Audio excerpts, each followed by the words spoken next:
Oi, gente, tudo bem? Mais uma aula de arte para vocês do oitavo ano. Espero que estejam todos muito bem dispostos para recomeçarmos o ano letivo, né? Mesmo remotamente. Então, só recordando, recuperando da nossa memória, né? As linguagens da arte. Nós temos visto que a arquitetura, a escultura, a literatura, pintura, a dança, o teatro, a música e o cinema são linguagens que a arte pode se expressar para nós. E dentre essas linguagens, ao longo deste ano, nós temos estudado algumas mais diretamente, né? Quando nós vimos os patrimônios culturais, a gente viu que existe o tipo de patrimônio cultural imaterial, né? E a música é um desses patrimônios culturais e materiais de um determinado povo, e tem sido de nós brasileiros também, né?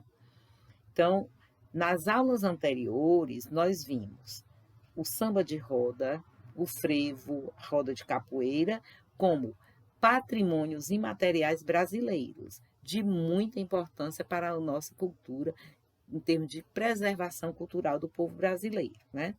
Nós vamos continuar os nossos estudos retomando ainda esses registros em termos de música como patrimônio cultural do Brasil. Nós já havíamos visto anteriormente que o patrimônio cultural pode ser formado por elementos materiais, como exemplo, um conjunto arquitetônico, né? Obras que se encontram em um museu, algumas construções de arquitetura, esculturas, pinturas são exemplos de patrimônio cultural material. E também, gente, pode ser formado por elementos imateriais, como o modo de preparar um alimento, uma festividade, né, que é tradicional daquele lugar. A música também pode estar presente em diversas práticas que formam o patrimônio cultural. E muitas vezes ela está vinculada a outras linguagens materiais. Então, a música, ela pode ser um exemplo de patrimônio cultural de um povo, sim. E a música está intimamente interligada à dança, tá bom? Nós havíamos falado anteriormente, né, do samba de roda, do recôncavo baiano, da capoeira, do frevo, e em todas as vezes que nós falávamos, a gente via que a cultura afrodescendente estava muito forte, muito presente nessas manifestações, né? Então vejamos aqui. A música como patrimônio cultural, nós vamos ver que entre as variações de sambas existentes no Brasil, merece destaque o samba carioca, por sua ampla disseminação no país, por ser considerado um símbolo da cultura brasileira e pela riqueza de suas matrizes, sendo um grande exemplo de resistência cultural da população africana e de seus descendentes, né? Então, como é que o samba, que a gente sabe que era muito forte lá na Bahia, no Recôncavo Baiano, veio parar no Rio de Janeiro e passou a ser conhecido também como samba carioca, né? Carioca referente ao Rio de Janeiro. Então vejamos. Houve uma diáspora baiana. O que é a diáspora baiana? Uma grande migração de pessoas saindo da Bahia indo para o Rio de Janeiro. Por quê? Porque em 1763, a cidade do Rio de Janeiro se tornou a cidade mais importante do Brasil, gente. Ela era a capital do governo. Dom João VI veio de Portugal para cá e instalou-se no Rio de Janeiro. Então, a cidade do Rio de Janeiro passou assim, muito desejada, a ser desejada por todos os povos, né, que pudessem sair do seu lugar para ir para lá, porque achavam que era mais adiantado, tinha maiores probabilidades, né? Então, a cidade do Rio de Janeiro atraiu um grande contingente de pessoas das mais diversas partes do território brasileiro. Mas da Bahia foi um número muito grande, daí isso se chamou diáspora baiana. O que é diáspora? É um deslocamento em massa de um grupo populacional de uma região para outra. Então, saiu muita gente da Bahia para a cidade do Rio de Janeiro, certo? Quando eles chegaram lá, o que aconteceu? Eles se localizavam em determinados bairros da cidade do Rio de Janeiro, principalmente no Morro da Conceição, na Praça Mauá, na Praça 11, na Cidade Nova, né? Então, esses espaços passaram a ser chamados Pequena África, né? E interessante ressaltar que as baianas, muitas mulheres baianas que vieram, afrodescendentes, se estabeleceram nesses locais, elas ficaram conhecidas por abrigar e divulgar as expressões da cultura negra, né, vindo da Bahia, especialmente a religião do candomblé e o samba que eles cantavam lá. Elas divulgavam muito isso. Essas baianas passaram a ser conhecidas como tias baianas. E elas reuniam suas comunidades por meio da prática da religiosa, né, da música, da dança, do samba, das comidas. Dentre essas tias baianas, uma se tornou muito famosa, chamada Hilária Batista de Almeida, ficou conhecida como Tia Ciata. Ela é muito famosa. No Rio de Janeiro, hoje em dia, todo carioca sabe quem foi Tia Ciata. Uma das mais famosas. E ela abrigava na casa, né, as pessoas que gostavam do samba baiano, da comida baiana, a questão da religiosidade também, né? Então, ela se tornou bastante famosa e elas abrigavam em suas casas reuniões que contavam com músicos cariocas já bastante importantes para aquela época, né? A gente pode citar aqui, ó, o Pixinguinha. Eles usavam muito esses apelidos, gente. Pixinguinha, não era o nome dele, não, ele tem um nomezinho dele. Senhor e Donga. São sambistas bastante importantes que frequentavam as casas das tias baianas, principalmente dessas tias Ciata. Bom? Então, foi uma forma de surgir o samba carioca. O surgimento do samba carioca aconteceu aqui. Tanto é que, pelo telefone, que foi uma música composta por esse Donga, esse senhor chamado Donga, foi o primeiro samba brasileiro realmente reconhecido e gravado com esta característica. Primeiro samba brasileiro.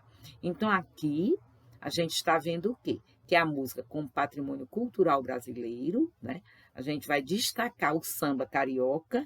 E vimos agora um pouquinho da história do surgimento desse samba carioca, que ele surgiu nas casas das tias baianas, né? Principalmente tia Ciata, esse pessoal que veio muito da Bahia e se instalou em alguns bairros do Rio de Janeiro. Ali se reuniam, né, sambistas cariocas também nas casas das tia Ciata, cantando, né? Tanto é que é muito forte o candomblé também no Rio de Janeiro, né? Inclusive compondo música. Foi onde foi composto o primeiro samba brasileiro, chamado Pelo Telefone, tá? Bom, aquelas reuniões agradáveis na casa das tias baianas, né, elas continuaram a existir. E foi crescendo, foi um movimento crescendo, que congraçava as pessoas, aquelas pessoas que tinham como ponto comum a música, o samba, as tradições, né, dos afrodescendentes, né? Então, esse cantor e compositor Ismael Silva, junto a outros também cantores e sambistas daquela época, né, como o BID, que nós estamos vendo bem aqui também, eles fundaram no bairro do Estácio, em 1927, a primeira escola de samba. Esses locais, né, que eles passaram a frequentar e se reunir, eram espaços para convivência, para troca de experiências, para a construção de redes de solidariedade, né, uns ajudando aos outros. E ali também eles cantavam, tocavam e dançavam samba. Daí surgiram as primeiras escolas de samba, né? As escolas se organizavam desfiles carnavalescos e, por isso, adaptaram a estrutura rítmica do samba para que os sambistas pudessem, além de cantar, caminhar ao mesmo tempo. Então, houve a necessidade de eles, durante os desfiles, criarem instrumentos que facilitassem esse deslocamento, né? Como a gente vê hoje, as escolas passam, né? Não ficam paradas. Daí, a invenção do surdo, que é um instrumento percutivo com uma baqueta por bide, foi fundamental para essa mudança no som.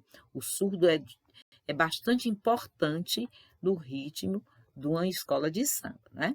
Então, assim, os sambas enredos se desenvolveram e surgiram como se fosse uma marca registrada daquela escola. Hoje em dia, a gente vê inúmeras escolas, quase todas as cidades do Brasil têm as suas escolas de samba que desfilam, não é verdade? Mas isso aconteceu em 1927, com o surgimento da primeira escola de samba na cidade do Rio de Janeiro. Daí o Rio de Janeiro, essa grande importância que o Rio de Janeiro tem, né, como um precursor, do samba e como uma cidade que está para preservar nossas culturas e tradições. No ano de 2007, o IPHAN, que é o Instituto do Patrimônio Histórico-Artístico Nacional, considerou o samba carioca como um patrimônio imaterial cultural brasileiro. Tá?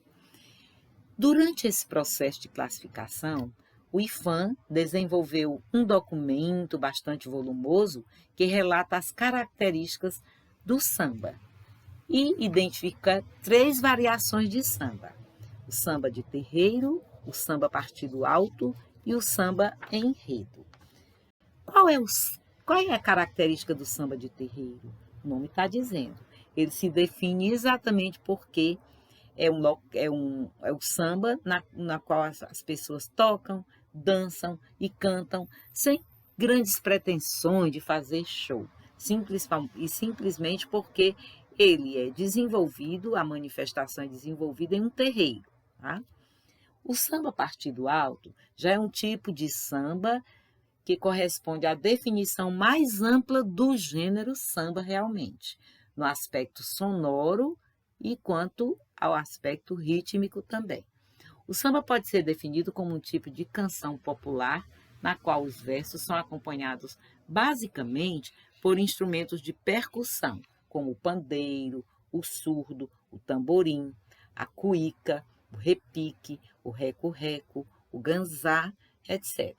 E instrumentos de cordas dedilhadas, como é o caso do cavaquinho, do banjo, do violão de 6 e de 7 cordas, aos quais pode ser acrescida uma infinidade de instrumentos solistas ou acompanhadores, como metais, madeiras, teclados, cordas, foles, etc., de acordo com a intenção estética e possibilidades de execução.